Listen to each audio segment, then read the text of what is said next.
वो माइये के नाम पर वो बुझाई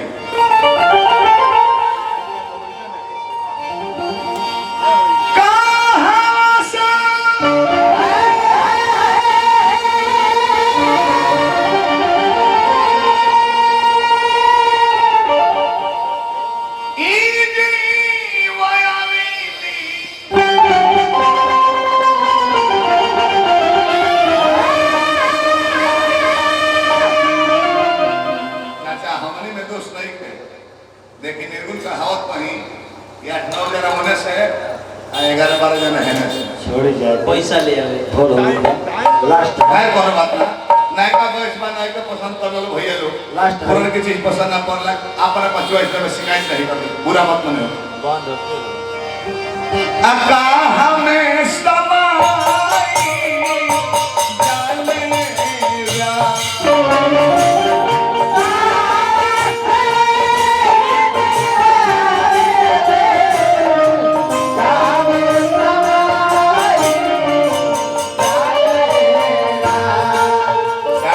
रा मेरा तो एक कमे हो देखो है खाली अच्छा माई कहाँ से आईली कहाँ रहली कहाँ लपटैली मौलवी साहब ध्यान दीजिए कहाँ चल गईली एक गीत में कबीर दास जी है तो बोले बड़े स्वर्गीय वीरेंद्र सिंह गौले भरत शर्मा गौले मुन्ना सिंह गौले नथुनी सिंह गौले ये हमने गीत ना है चाचा ये वालों के समय के गीत है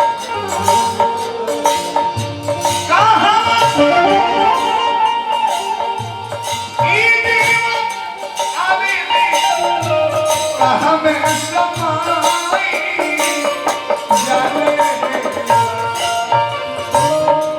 कहाँ में पावे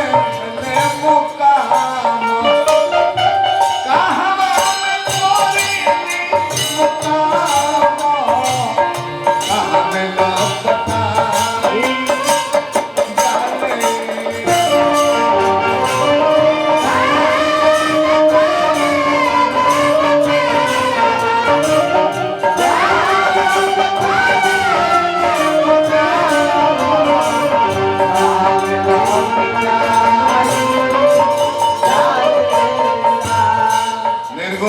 खड़ा होकर गवाल ना चला हो नहीं 4:30 वोट के दुख अगर लगी को है तो कुछ करेगा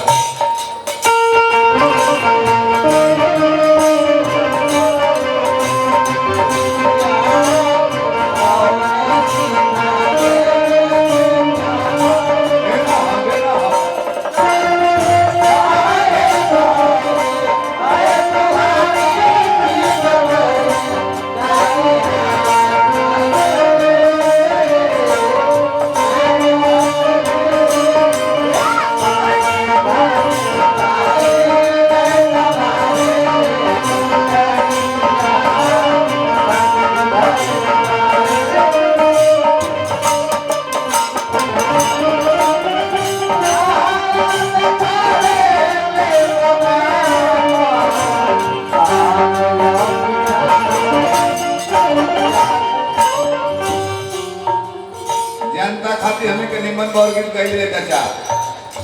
जना फंक्शन में आइल बन जा माई के मरला में एक फंक्शन के नाम ही निर्गुण हो ओरिजिनल और खबर देखा जा भैया रतेश भैया तो एक फंक्शन में निर्गुण है हमें लैदारी चटनी दोसर गावल ना जाला बाकी जनता के झावे खातिर हो बोले ले हम बोले गईले जा ओरिजिनल चीज ही है जना में आइल बन क्योंकि बेटा का तिलक में नहीं खाए जन्मदिन में नहीं खाए ब्याह में नहीं खाए उदासी वाला प्रसंग है पाहुन जी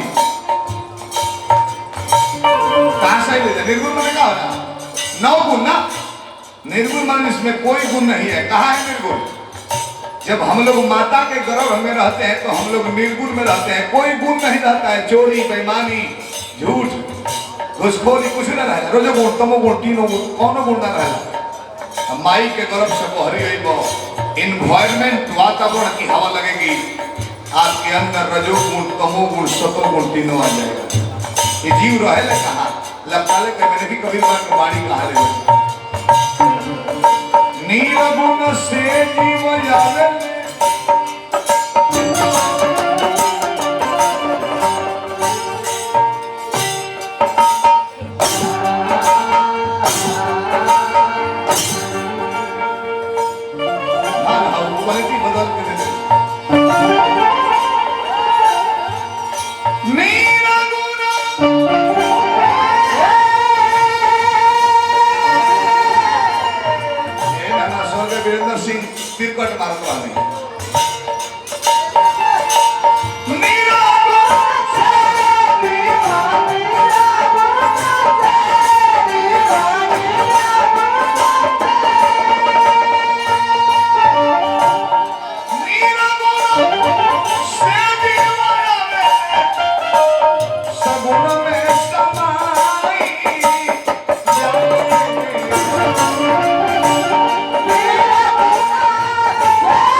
माई जले जियत रहली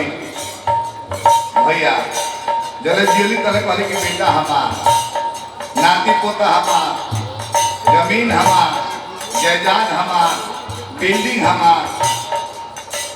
सारा धन खातिर हमने के जियत नहीं भैया हमारे को लिखा था कि फलाना के नी धन हो सारा यही जे छोड़ के चल जाए एक बार रह के जाए हर कर्मी काया को हमें बोले ले मुका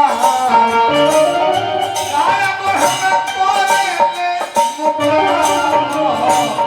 माया में लौटाई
सगुन में समाई जाले राम काया को हमें करले मुकाम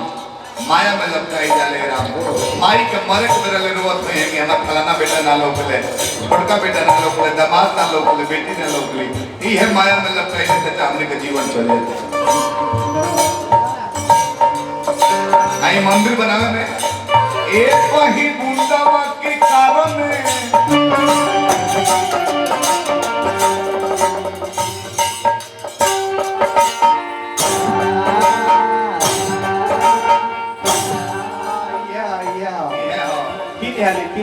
ना एक बेर तीन बेर कूद तलवे गिर जाए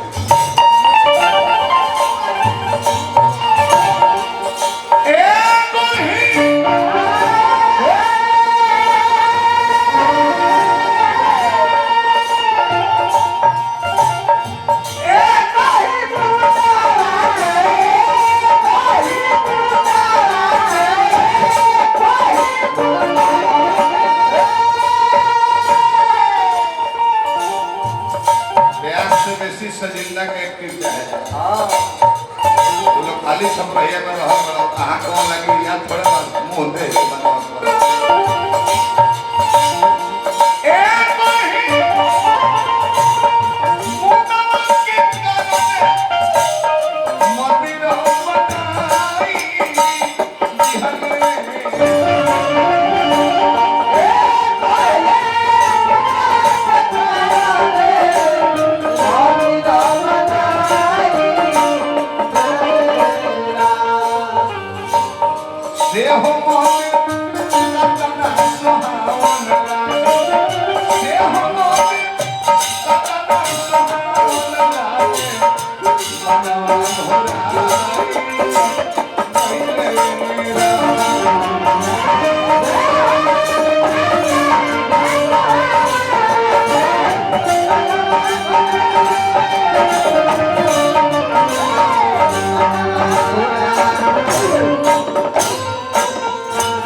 पद गीत के दास कबीर निर्गुण गावेले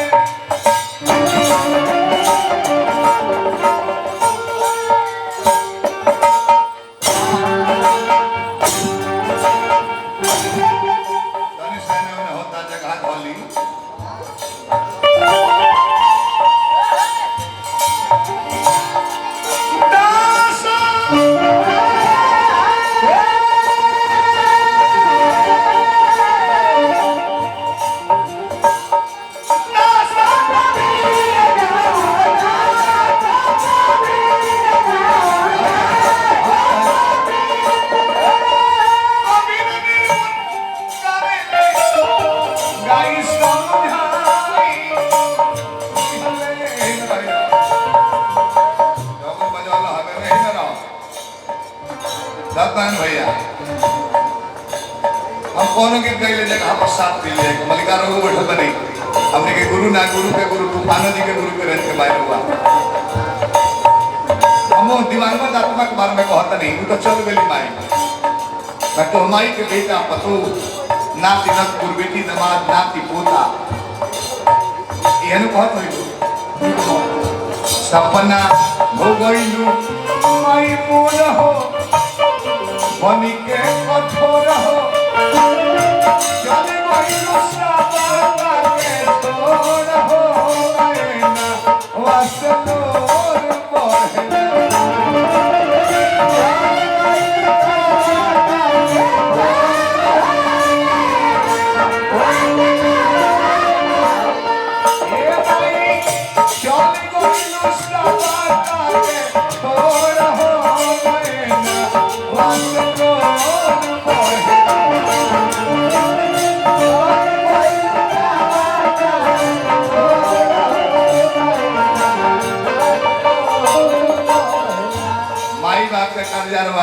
खरबों रुपये कमा ले चाचा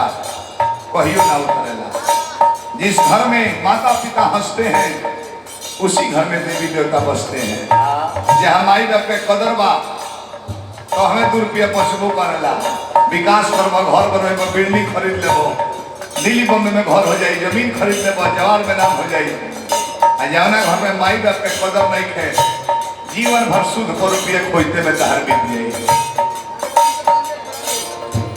जीवन भर ब्रांडेड पहनने वाले विमल के हो आधुनिक के हो आदि के हो रेमंड के हो जीवन भर ब्रांडेड पहनता रहो। आज ले कफन के कोनो ब्रांड बा धनी का रिमोल बड़े के रेमंड कंपनी के कफन दो अगर रिमोल बता करे के मच्छरदानी में पता धरना सबका एक गति मालिक 4 बेटा जोग में जन्म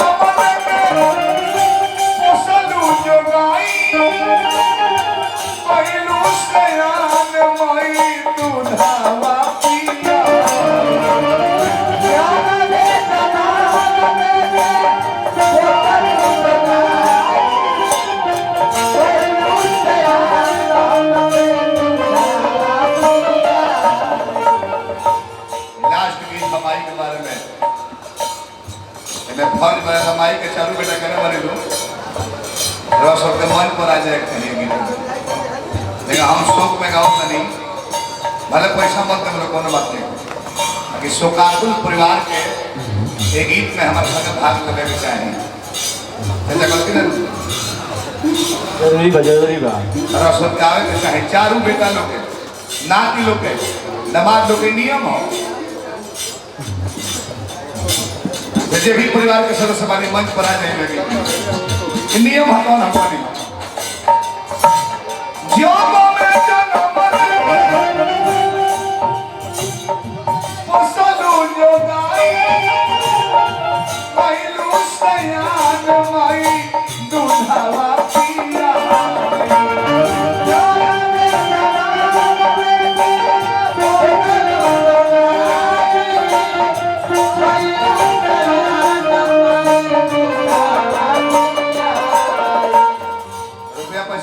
कमाई ले रोज रोज जगह का रुपया आपको जगह का 4 बेटा लो नाती पोता जे भी बानी परिवार के सदस्य रिश्तेदार सभे मन पर विराजमान माने माई के आत्मा के शांति मिले यह प्रार्थना करो। जग में जन्म लेके पोसलू जोगाई पहिलू सयान माई दुधावा पिया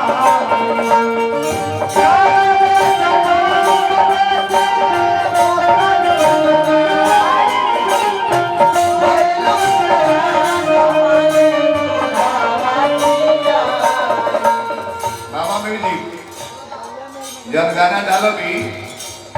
पूरा पता लिख ले, हेडिंग में लिखे गांव के नाम, चारों बेटा लोग के नाम, पूरे हिंदुस्तान में यूट्यूब पर कल ही एक करके निकाल लहदारी बात से निकाला था। ये परिवार के नाम रोशन होके हमारी आत्मा का शांति मिले। ऐसा रहा रोज रोज रिकॉर्डिंग करते नहीं सुनते खड़ा नहीं है। हे माई तेलवा लगो साँझ भोर हो उली पोर पोर हो रूपवा मनालू हमार गोर हो मरना वासलोर बहना ए भाई रूपवा मनालू हमार गोर हो मरना वासलोर बहना ए भाई रूपवा मनालू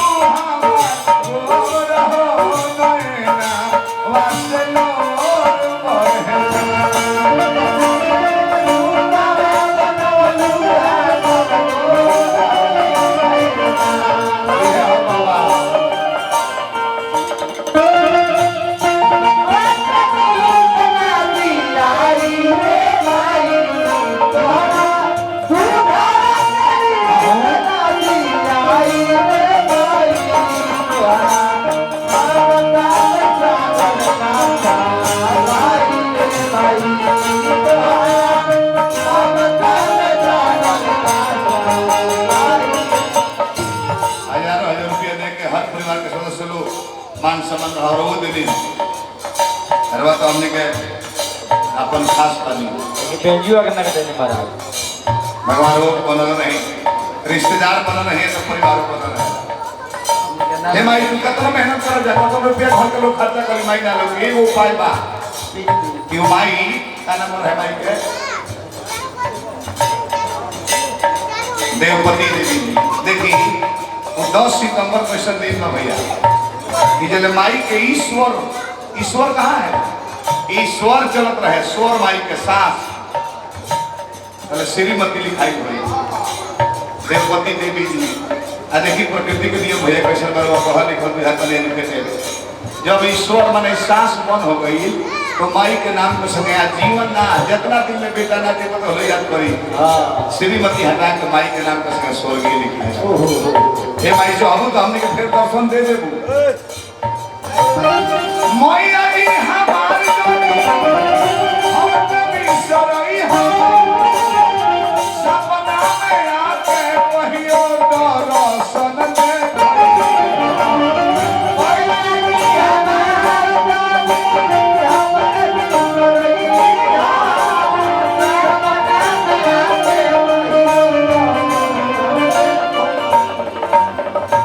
पूछी हो अचरिया से तोर हो करी हो अजोर हो गोदिया उठानी हो सपोर हो नैना वासलोर बहे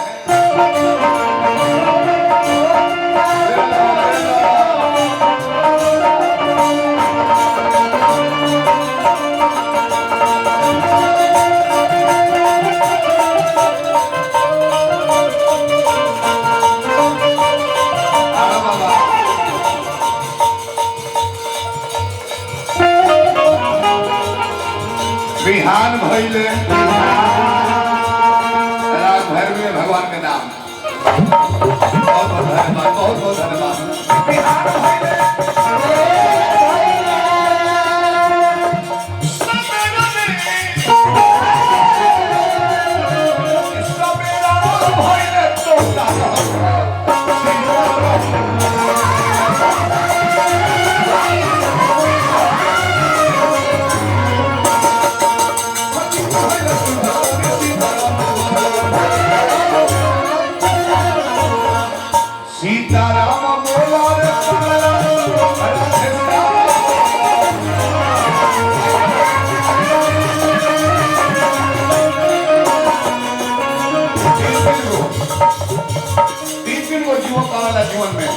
बचपन, जवानी, बुढ़ारी, जन्म स्मार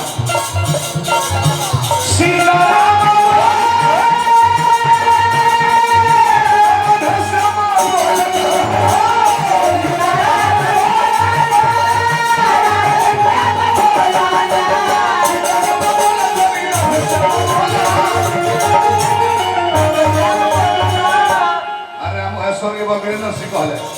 धरती कहे कि हम बड़ा संसार का बोझ उठाए हैं, नाम कहे कि हम बड़ा धरती को सर पे बिठाए हैं। शंकर कहे कि हम बड़ा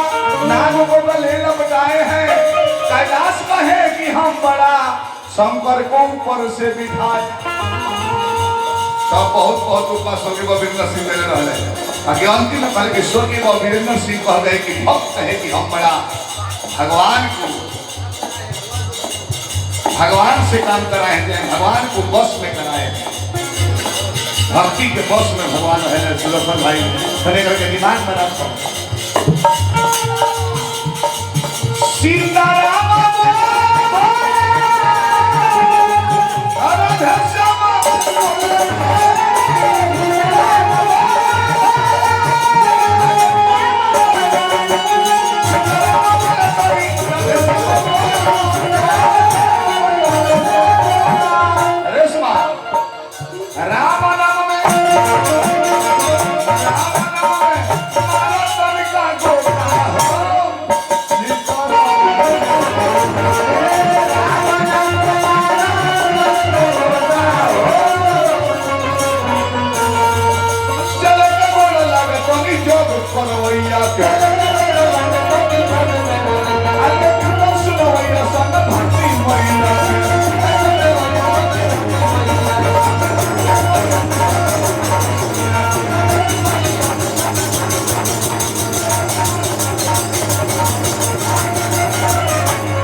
भर्गोदेवस्य धीमहि धियो यो न प्रचोदयात्। ओम शांति शांति शांति। जल शांति, थल शांति, नभ शांति, वनस्पति शांति, शांति, औषधि शांति। ओम शांति।